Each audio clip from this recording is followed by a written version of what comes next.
Okay, so this thing is supposed to, turn green if it's a good joint. If it's a bad joint, it's supposed to turn red. It's supposed to help you, control your salt. So that one's a good joint.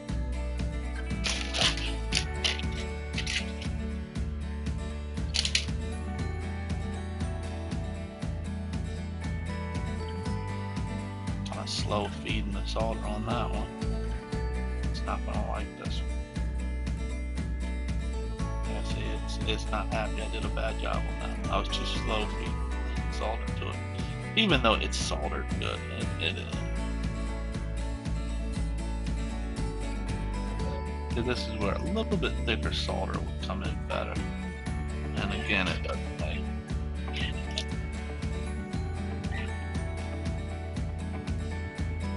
I think a tip may be good for what I'm doing. But I think my solder I'm using is actually too thin for this. So to get a good joint, I really have to glob it on there early for it to register a good joint. Let me correct that because even when it says it's bad, usually it's bad. So it doesn't like that. You read?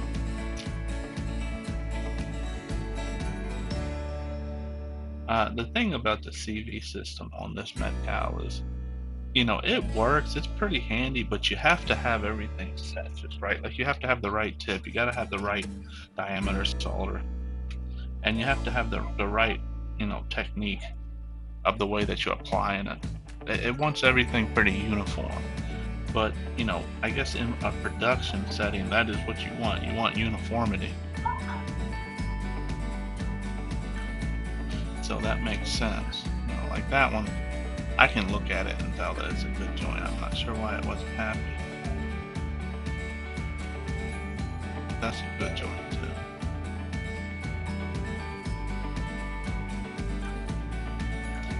This also has audible tones. You don't have to have just the white, but it's very annoying trying to solder it. Constantly hear it beeping.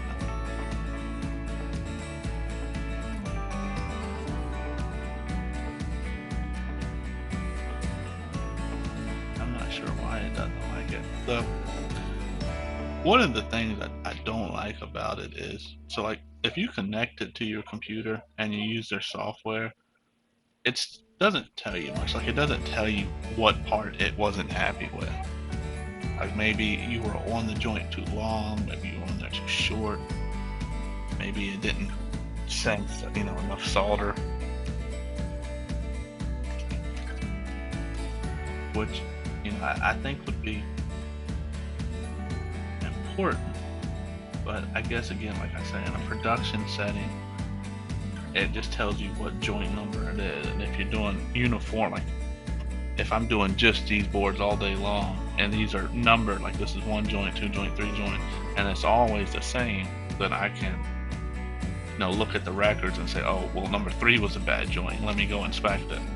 And then you visually inspect it,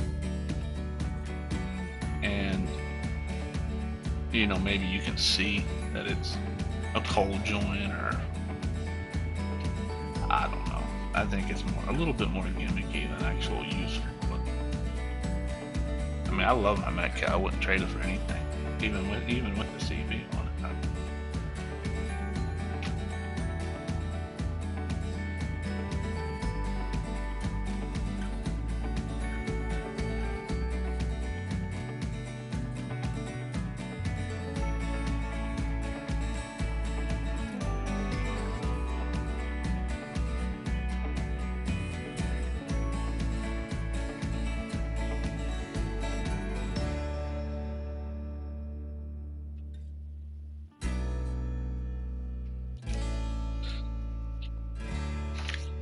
So I have a lot of people ask me if I could go back, if I would still buy the CV over the regular MX, and I always say I would. I like the display on it. I like, I like the option of having the CV, even if it's more like just for fun. But I do like the display a lot. The display is really nice. I like seeing the temperature. I like seeing the power go up and down. I like seeing what tip I'm using without having to actually look at the tip. The graph is alright. I don't ever use the graph. And the joint counter for the tips is not accurate. I had a brand new tip, never been used, and I used it for like 15 minutes, and I looked, and for some reason it said it had 5,000 joints done on it, which, you know, obviously not correct. But I would still go with this one.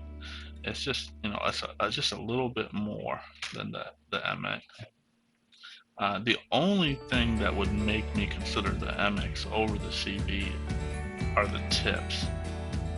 The problem with the CV tips is they have the ID markers on them. And if those ID, they're like little rings that go around the back of the tip, and if they get damaged or they come off, then the tip won't work anymore in the CV system because the CV is not registering that tip. But in the MX, you don't have that. And you know, as far as the CV ones go, I'm always scared to change my tips as often as I would want to because I'm scared I'm going to rip that ring off. But I haven't yet. I haven't ripped any of them off yet. So.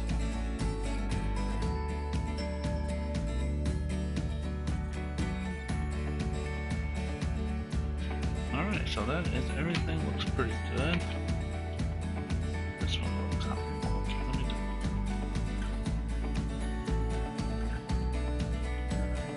That's good. So just gonna wet my tip there, put this guy back. I'm gonna turn the CV back on. Actually, if you turn on both irons on the on this thing here, you can't see it for some.